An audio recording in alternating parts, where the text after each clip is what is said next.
This is Ask a Couples Counselor, a show that answers all the relationship questions you're too afraid to ask.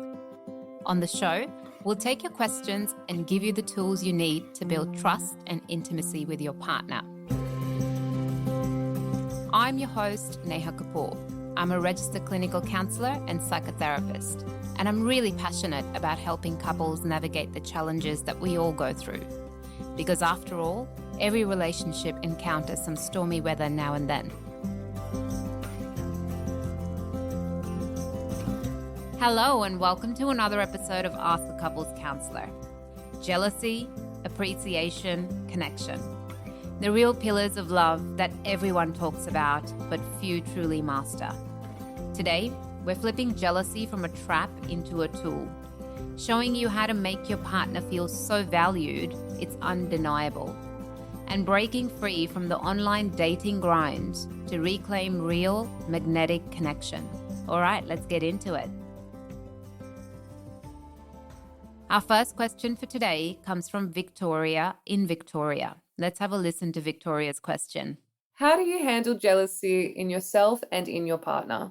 Victoria, jealousy is one of the most human, raw, and uncomfortable emotions we face in relationships. Handling jealousy starts with understanding it, not shaming it. First, with yourself, when jealousy rises, pause and breathe. Don't rush to silence or bury it. Ask yourself, what am I really afraid of losing?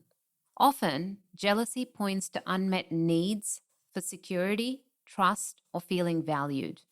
So own your feelings without judgment. Talk to yourself like you would to a dear friend. That compassion creates space for healing, not chaos. And with your partner, when jealousy shows up, resist the urge to blame or shut down. Instead, invite open, calm conversations. A simple way to start could be something like this. Hey, there's something I want to share with you because I value our relationship and I want us to keep growing. Lately, I've been feeling a bit jealous when X situation happens. Example, you spend time with that friend or when you don't respond to my message quickly. I realize it's coming from a place of insecurity and wanting to feel more connected with you. I'm not blaming you at all. This is about how I'm feeling and what I need. I'd love it if we could talk about it together so I can understand your perspective. And maybe we can find ways to make both of us feel more secure and loved. This kind of vulnerable, honest sharing creates space for empathy rather than defensiveness. It's not about proving who's right.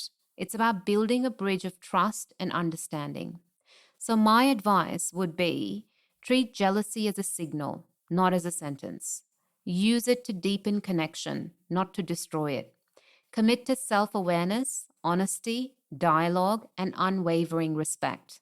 Because a relationship that can hold jealousy without breaking is a relationship built on courage, truth, and love.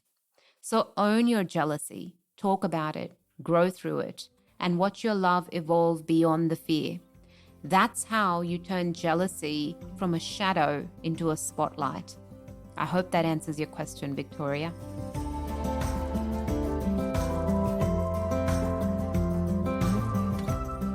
Our second question for today comes from Luke in Sydney. Let's have a listen to Luke's question. What are 5 ways I can show my partner how much I appreciate them?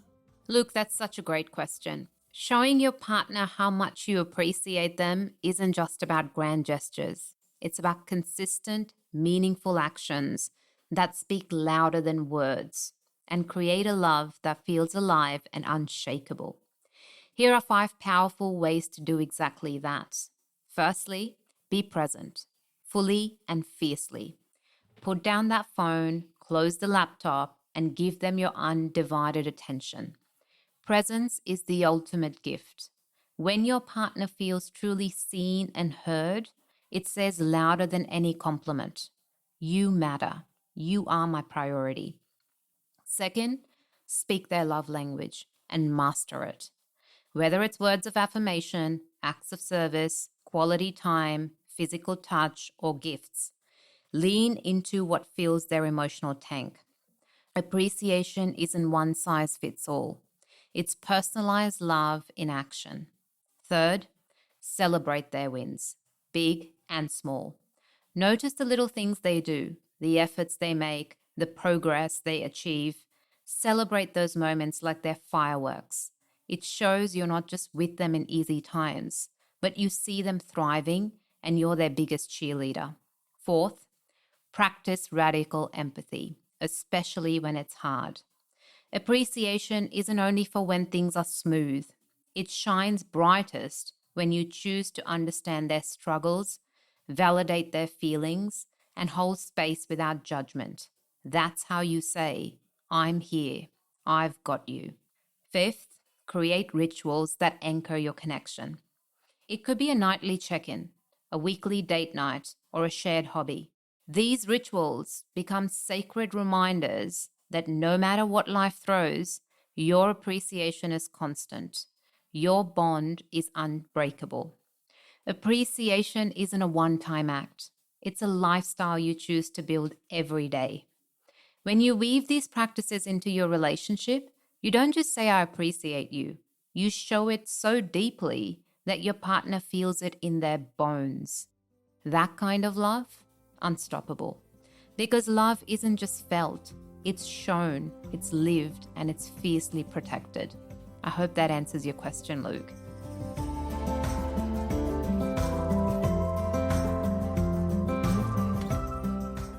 Our last question for today comes from Soma in Western Australia. Let's have a listen to Soma's question.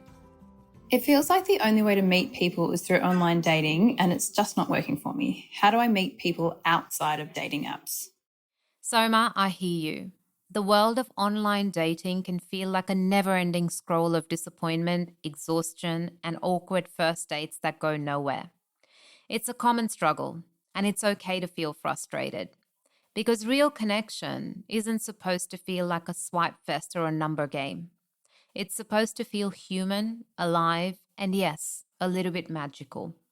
Here's the truth no one tells you. Online dating is just one tool in the vast landscape of meeting people. It's easy to fall into the trap of thinking it's the only way, but it's not.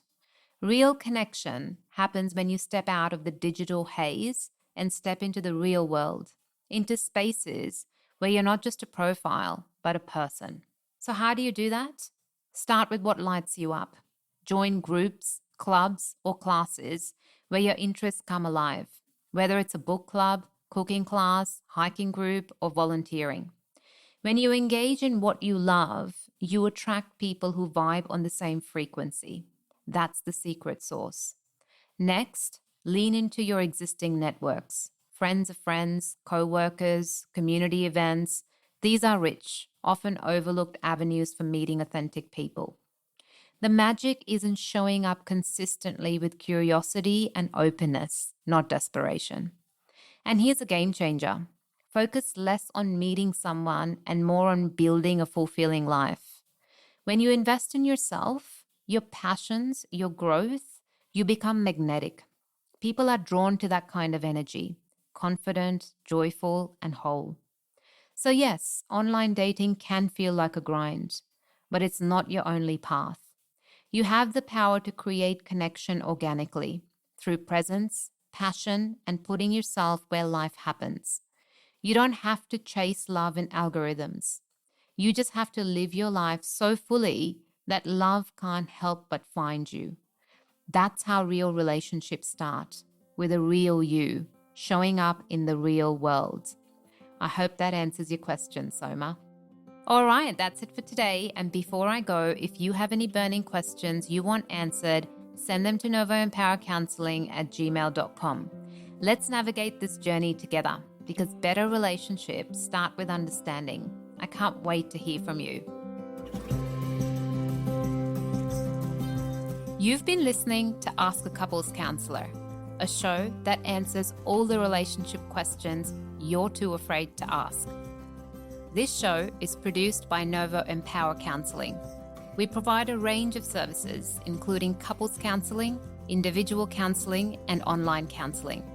To find out more, visit our website novoempowercounselling.com.au. This show was produced with strategy and production support from Wavelength Creative. To make sure you don't miss an episode of Ask a Couples Counsellor, be sure to subscribe to or follow the show in your podcast app.